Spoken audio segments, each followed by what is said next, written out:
Good morning, good afternoon, good evening, everyone. This is Sujata Naidig. I work at NXP Semiconductor and I'm on the Thread Group board serving as the VP of Marketing. And we're very excited to have you join us on today's webinar. Today's webinar's topic is IoT Convergence with Thread and Project Connected Home over IP. We will begin with a brief introduction to Thread and its understanding of Project Connected Home over IP.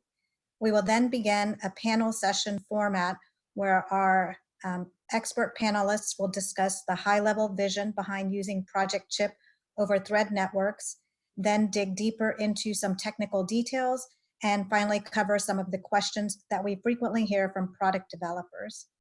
We'll then wrap up the formal part of the webinar and open up the remaining time for your questions.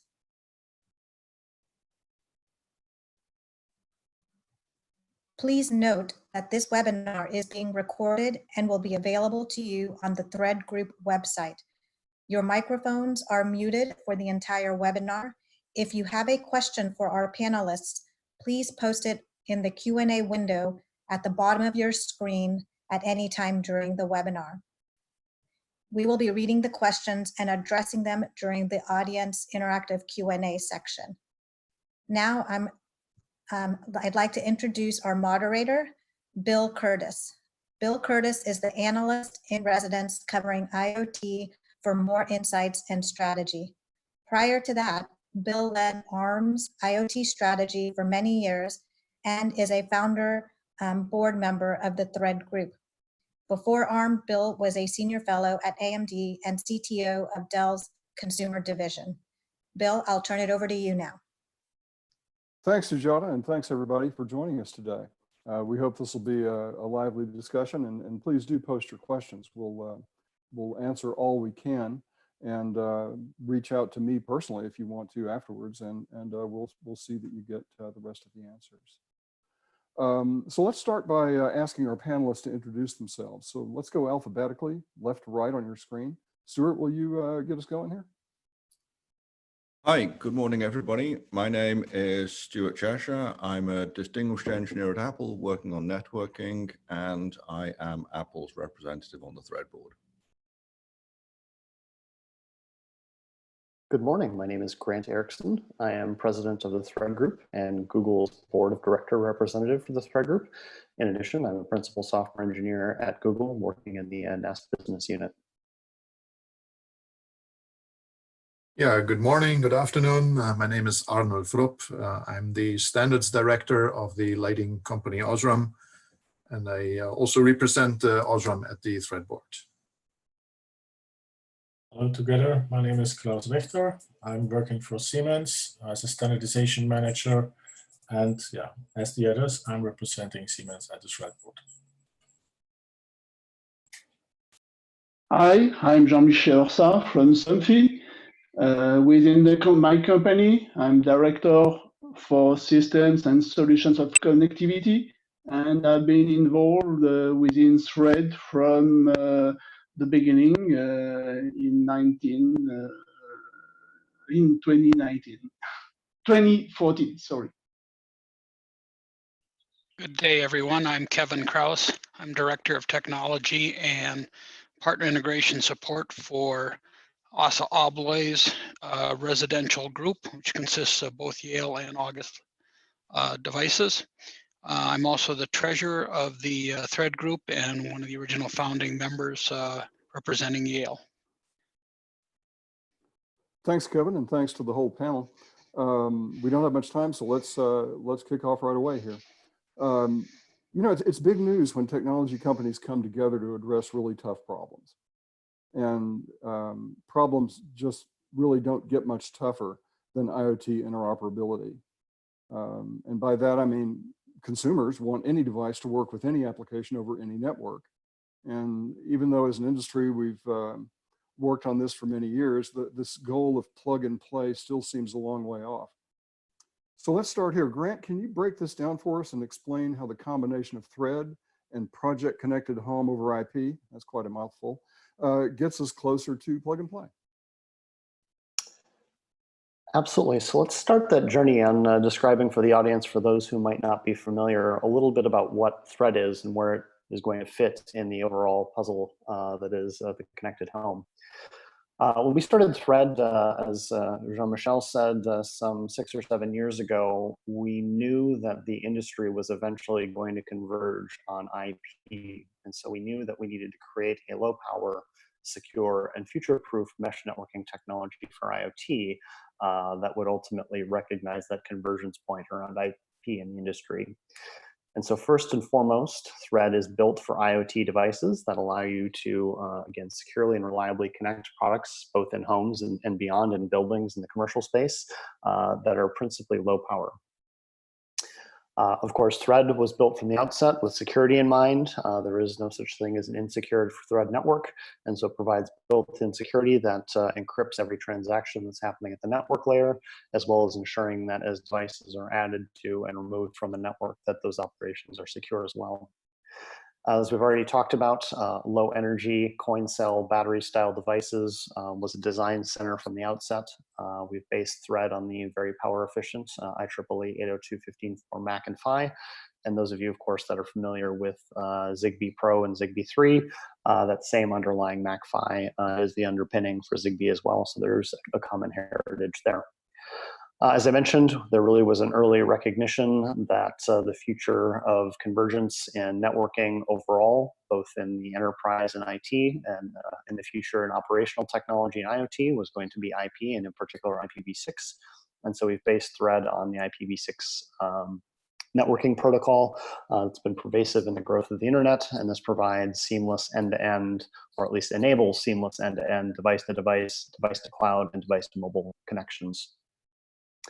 And of course, just like the internet, which we'll talk plenty about in this webinar, by being able to transport IP packets to Thread devices and other devices wherever they may be, this really provides an opportunity to seamlessly integrate Thread and its low power devices that it supports into virtually any IoT application. And finally, Thread has always been and is market ready. Today, there's a broad selection of silicon stacks and components available globally so that you can get started and develop applications on top of Thread today. Next slide, please. So talking a little bit more about Thread, building this up to get into how it fits in with chip. As we mentioned, Thread is built on a proven, reliable hardware layer based on IEEE 802.15.4 Mac and Phi. To that, we've added compression called 6LoWPAN, which takes what are otherwise chunky IPv6 headers and compresses them down to efficiently work over the constrained network that is 15.4. We've added some IP routing to allow you to seamlessly route IP packets both across the mesh and off of and onto the mesh. And of course, as we mentioned, we've added a secure commissioning layer to allow you to securely and reliably get devices onto and off of Thread networks. And of course, on top of all that is TCP and UDP and any application that works in a constrained network environment on top of that transport. Next. And so at the end of the day, and this is really a great segue into where Thread fits in with Project Connected Home over IP, Thread is IP. And so what that means is you can run multiple IP-based applications concurrently on top of Thread, on top of potentially one or more application protocols. It allows you to reuse existing software stacks. It allows you to reuse existing well-known programming models like BSD sockets. And it, of course, allows you to participate in direct enabling end-to-end device-to-device, device-to-mobile, device-to-cloud, and not only one-to-one, but with multicast one-to-many communication if that's appropriate for your application. And of course, as IP, all these application layers, if necessary, can run concurrently. And of course, by virtue of being an IP-bearing network, you can seamlessly route traffic amongst any of the other networks that are mentioned here that are also capable of transmitting and transporting IP traffic. So that then segues us into where Thread fits in Project Chip. So before we get into that, let's talk a little bit about, as Bill said, some of the genesis of why Project Chip kicked off. Next slide. As we know today, unfortunately, for better or worse, while many of our companies and organizations do business well in this space, overall, from a consumer perspective, the Internet of Things is fragmented, and it's many technical silos, successful technical silos, but nonetheless technical silos. And fundamentally, all those silos in one way or another are incompatible. Next slide, please. Of course, for manufacturers who are supporting the large ecosystems in this space, this means that they have to support multiple different SKUs, one for this ecosystem, one for that ecosystem, which means a lot of overhead from a manufacturing perspective, a lot of overhead from an engineering perspective, and a lot of overhead from a logistics and retailing perspective. And of course, all of these SKUs fundamentally are not interoperable, and this leads to high costs in terms of supporting the IoT space for these manufacturers. Next slide, please. In terms of consumers, as they stand in the aisles of their favorite retailer of choice or look at an online shopping experience to acquire IoT devices, they lose with frustration and fatigue as they discover that the device they bought, which was designed for ecosystem A, doesn't actually work with ecosystem B, or doesn't work with some number of different use cases. And so as a result, next slide, please. All this fundamentally leads to a ceiling on adoption and growth in the space. And again, there are a number of companies and businesses that have done well with IoT to date, but fundamentally all those businesses are really limited in terms of further upward growth and mobility in terms of that space by some of these limitations. Next slide. And so ultimately, through Project Connected Home over IP, we're trying to improve the user experience for consumers in the connected home and connected devices. And ultimately, as a result, for the companies that are engaged in the space, lead to an increase in product adoption and moving beyond that early adopter phase and that early mass phase, truly crossing the chasm into mass adoption and mass deployment. Next slide. So from a metaphorical comparison, let's take a look. Next slide. Hopefully many of you in the audience recognize this logo. This logo, for many of us at the outset, when it was first introduced well over a decade or two ago, meant that we could take any computer, any printer, one plug with no drivers, and whether you have a MacBook, a Chromebook, or a Windows-based laptop, and a printer from HP, brother Epson, you could plug any of those printers in with any of those computers and hope and very successfully, reliably print a color or black and white page of text or pictures and know that it's going to work without having to install drivers and go through a lot of pain. And so fundamentally, Project Connected Home over IP is endeavoring to be like USB for the help of home. It's a metaphor, of course, that breaks down at the limit, but that's sort of a conceptual model to think of for Project Connected Home over IP. Next slide. So how is Project Connected Home over IP going to get there? There's going to be 3 steps that they'll take to bring us towards the convergence that we're all hoping for. Next slide. Of course, as we talked about with the What is Thread background, the focus is on building this technology around IP, including the network transports of TCP and UDP. Next slide. Below that, supporting IP, of course, is building on top of several essential yet complementary IP-bearing networks. Most important among these is, of course, Wi-Fi for internet connectivity, high bandwidth, low latency applications. Of course, complementing this at the low power end is IEEE 802.15.4 and Thread for battery constrained and sensor type actuator applications. And then of course, both for out-of-box experience and setup, and of course, leveraging something that we know as Thread Bluetooth extensions, leveraging Bluetooth low energy for point-to-point mobile experiences, and again, out-of-box setup. And then of course, broadband, cellular, and Ethernet where appropriate. Next slide. Now today, of course, there are available both in the commercial and enterprise market as well as in the home market, a number of IP-capable IoT application layers. In the consumer space, of course, there are several that are notable, including HomeKit by Apple, Weave from Google, and of course, from the Zigbee Alliance. And next slide, one of the key goals of Project Connected Home over IP is bringing together the best of what the Zigbee Alliance offers from what Google has delivered with Weave, and what Apple has delivered from HomeKit, and to converge these into a singular consumer-focused, or at least initially consumer-focused, IoT application layer for the home, which is Project Connected Home over IP. And of course, you can see in this diagram, by virtue of being an IP-bearing network layer, Thread fits very nicely in the Project Connected Home over IP vision. And of course, by virtue of being IP, designs that start with Thread today, whether they be Weave or or HomeKit that can leverage IP, it's a very seamless transition to move from those to Project Connected Home over IP as that transition and that convergence happens. Next slide. So that's the big picture, the block diagram as it were, and where Thread fits into that all.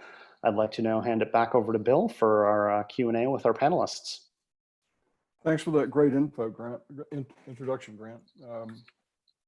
I guess taking a step back here from a product standpoint, can anyone on the panel simplify and summarize this value proposition? I mean, why exactly is Thread such a good fit, and why do you think that'll be successful?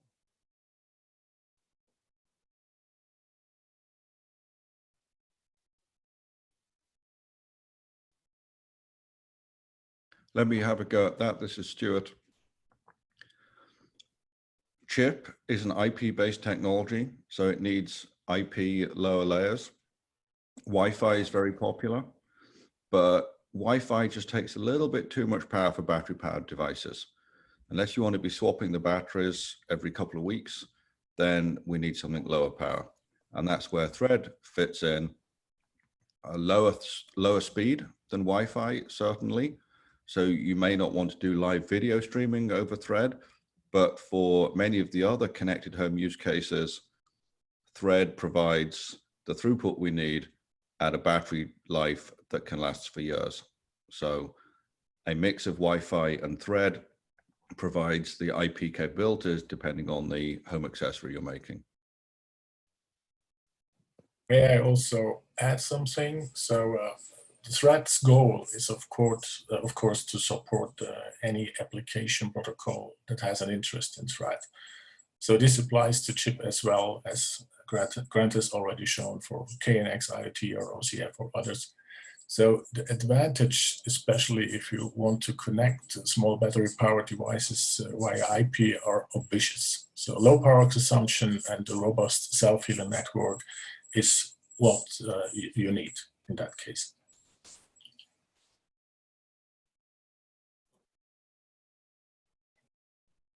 Okay, thanks. Good answer. You know, it's pretty obvious that Thread and Chip are going to have to work together to make this a reality. So, and many panelists with us today are members of both organizations. This webinar, of course, is really focused on Thread, but many of you are members of both. So can someone comment on the relationship between Thread and Chip? How are you guys going to work together? I'd be happy to take that one, Bill. Thanks for the question. As hopefully everyone is aware, the Zigbee Alliance and the Thread Group have been longtime collaborators, almost instantaneously with the Thread Group's formation back in the early teens. The Thread Group and the Zigbee Alliance formed a liaison to work collaboratively to ensure that Thread would be a preferred network for the evolution of Zigbee into what became . We are continuing that relationship with Project Connected Home over IP to ensure that Thread is a well-supported IP-bearing network for Chip, among others like Wi-Fi, Ethernet, and cellular and broadband. And so we will work closely through that liaison agreement with the Zigbee Alliance and the Project Connected Home over IP work group, again, to make sure that Thread is supporting that application layer well. And as far as we know, there's not a lot of fundamental changes required, but again, we want to collaborate closely to make sure it's an optimal experience and that the right features are available to make Project Chip work well over Thread. Well, that's very helpful. Thanks, Grant. So no deep changes are required to Thread in order to support Project Chip. That's good. as an analyst, I get a lot of questions about Project Chip. And the most common one is why we need yet another IoT standard. I mean, don't we already have enough of those already? And why is this different, and why do you think it'll succeed? Anyone on the panel want to comment on that? Yeah, Bill, this is Kevin. I can answer that or take a go at it. Chip offers the opportunity for true convergence in the marketplace with a common application. And if you look, you've got, just to name the companies, but not worry about the companies, but the products. You've got products from Google, Apple, Amazon, and all of these companies have publicly announced their support, their dedication to chip. They have products in the market today that can, as Grant pointed out, can converge and move to the chip application. This is very powerful. There are other standards that we all know of that if you tried to find products in the market, it would be very difficult. Where here you've got 3 major IoT companies committing to this chip application standard. And that's key to helping it and allowing it to succeed. If you look at it from an end device perspective, such as Yale, we fully endorse Thread and have.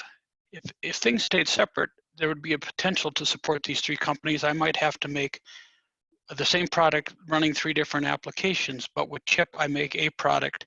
And from a consumer perspective, they know no matter where they buy that particular product, they know it's going to work in that chip application. So I think it really, for one of the first times, creates a true opportunity for success here. Thanks, Kevin. This is Stuart. Let me add something to that as well.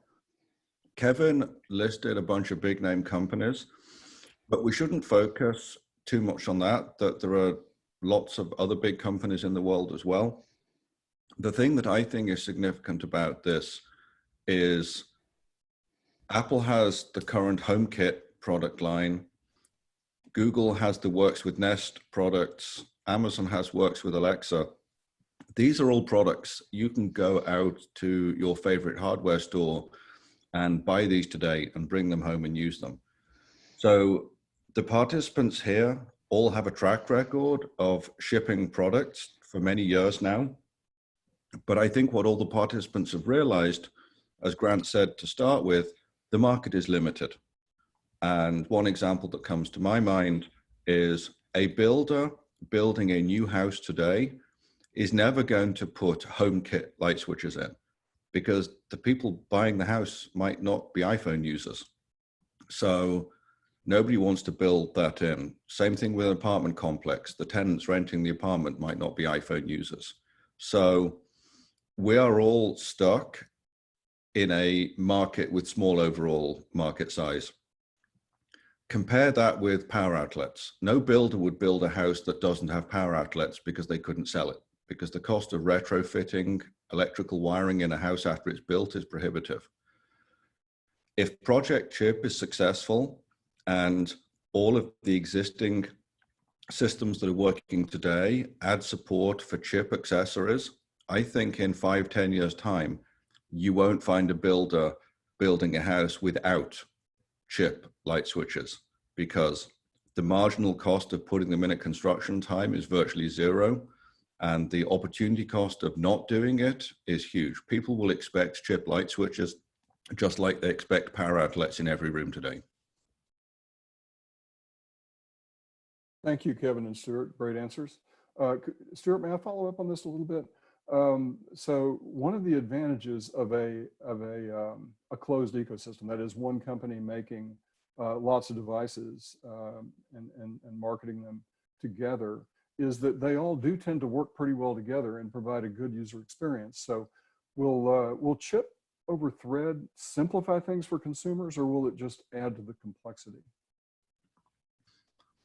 Obviously, that is a concern foremost in everybody's minds. And I think we do have examples to point to that have been successful. You can buy pretty much any Ethernet switch and it works with Mac, it works with Windows, it works with Linux. Nobody has to buy a Windows Ethernet switch or a Mac Ethernet switch. There are no ecosystems for Ethernet switches. Same thing is true with Wi-Fi.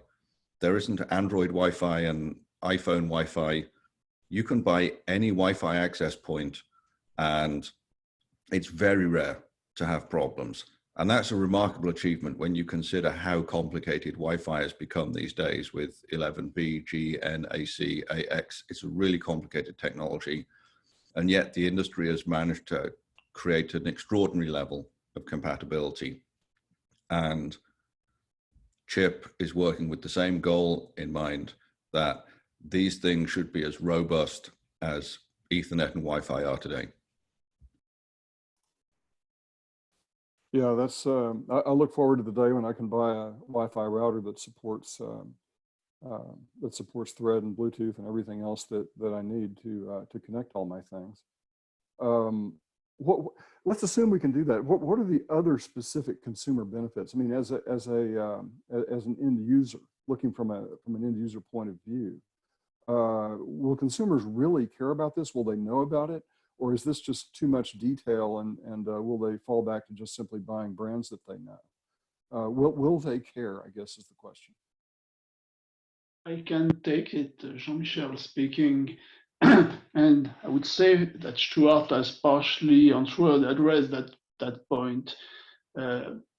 Think that thread-based products do not require vendor-specific gateways or hubs. You don't care, you just buy it, and you can buy it from different vendors, and it will work. And it is, as we said, it is a little bit like USB today. You don't care about the brands, you don't care about the vendors. It simply works.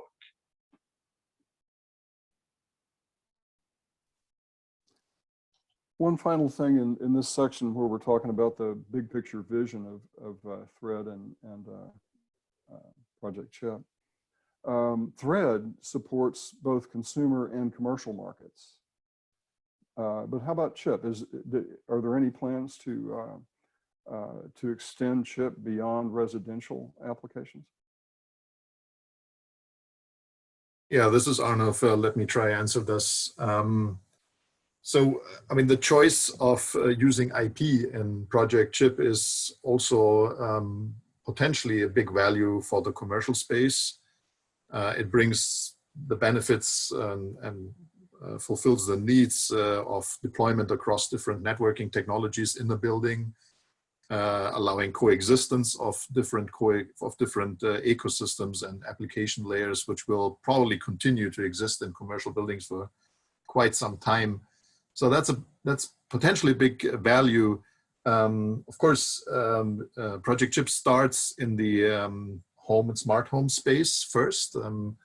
But let's not forget that many products deployed in residential environment are actually deployed by professional installers. So especially in Asia and in Europe, large apartment complexes, there is a lot of products which go there by professional installation, very much like in commercial buildings.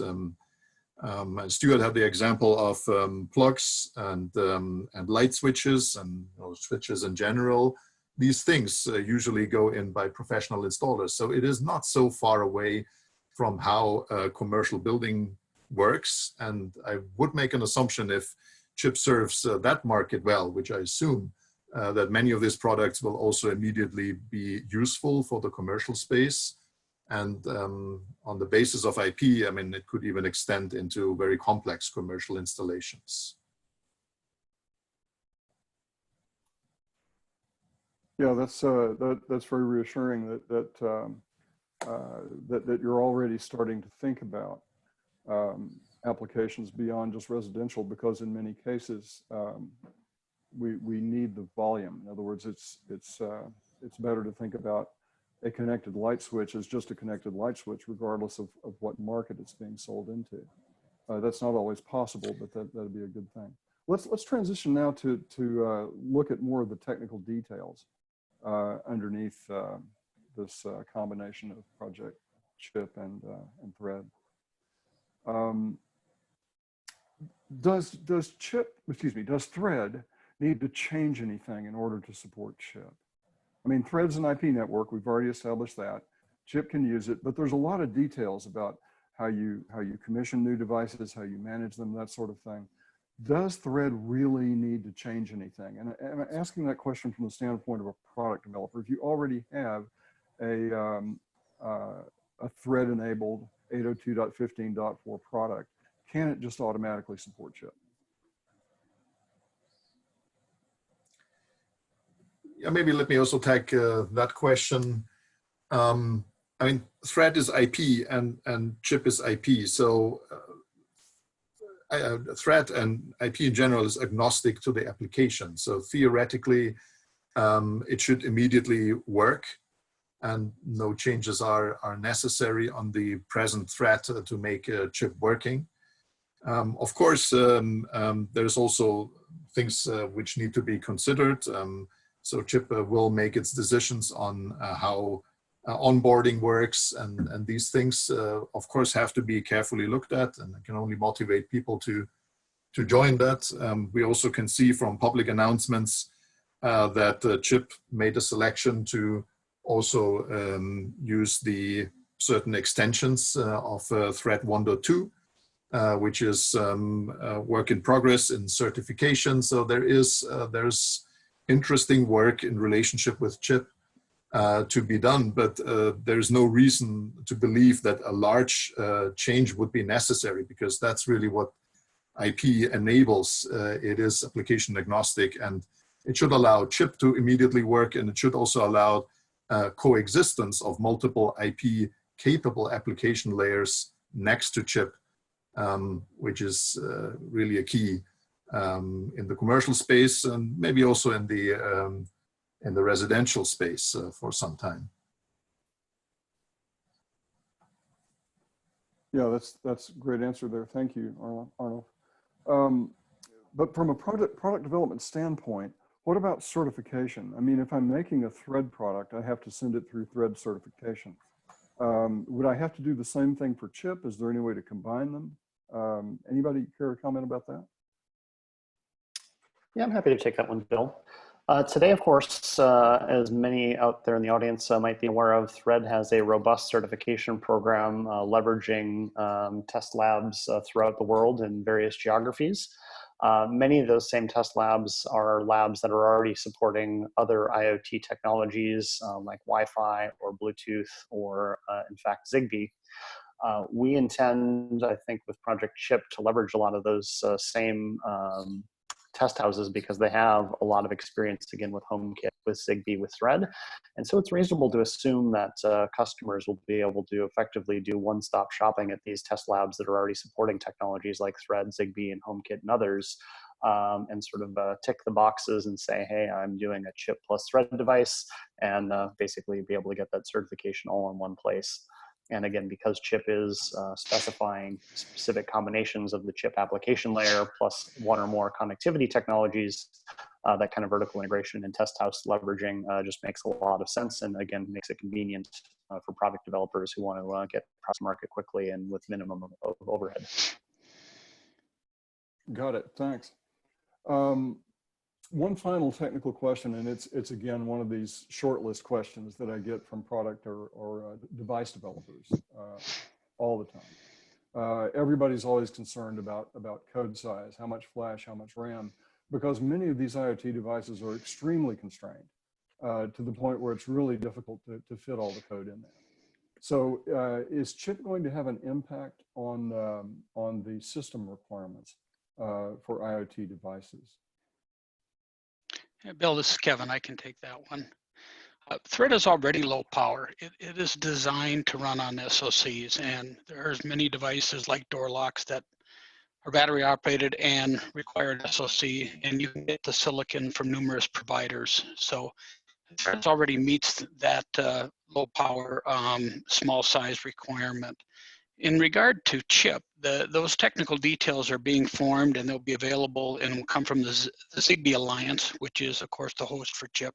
So if you're not doing the Zigbee Alliance, and you can have a voice around that in the development, but there are already a fair number of companies that are participating in chip that are looking to make sure that chip will work with low power small devices. And again, with only the one app layer, again, you're going to have a lot less need for memory in even like controller type products. So chip really lends itself to these types of products, and I think it's going to be make a really a good solution for that. Yeah, that's a good point. I mean, if you want to support multiple application layers today, you'd have to have support for each one of them in there. So having Absolutely. one unified layer would certainly be a whole lot more efficient. So let's hop over to we're running a little bit behind here. Let's look at product development questions that that developers want clarified. I mean, the nuts and bolts stuff here. Number one question is when. When will Project Chip over Thread begin to affect me as a device developer? Yeah, I can take that again. Project Chip is not starting completely new and out of the blue. It uses a lot of existing technology. So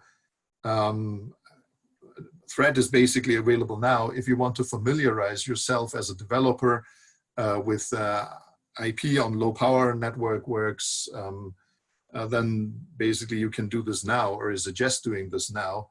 And then if it goes into the more details of the protocols of Thread and also Chip, then of course it's necessary to join the organization to see the technical discussion progressing before everything becomes public. But there's nothing we should prevent you to already start learning the outsets and the solid fundament Chip is being based on. Yeah, that makes sense. Kind of a soft answer to the question is Thread's ready now. Developers can familiarize themselves by looking at what's there today, join Zigbee to come involved. Great. But if we drill down to the next level, how can a developer begin to make progress right now today so that the development work they do will be usable rapidly in this converged world of Chip and Thread?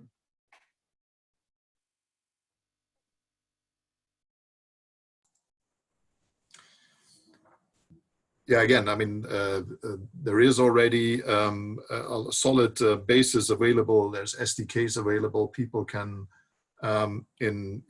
start developing their threat environments and already build up the environment for their product developments. So and then joining the organizations which develop this, and specifically the Zigbee Alliance, which hosts the Project Chip activity, is where you can then build more knowledge and grow into the development of products using that protocols. Okay. So final question here in this section is again getting back to the timeline. When are we going to see Project Chip and certified products on the market? When do you think Chip is actually going to be in market and ready to go? Is there any way to comment on that in this webinar?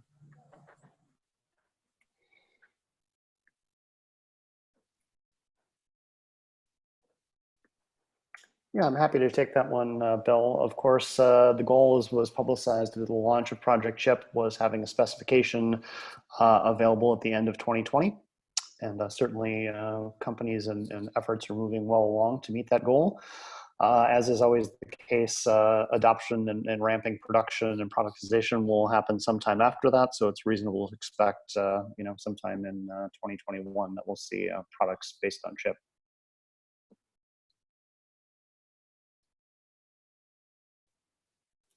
Okay.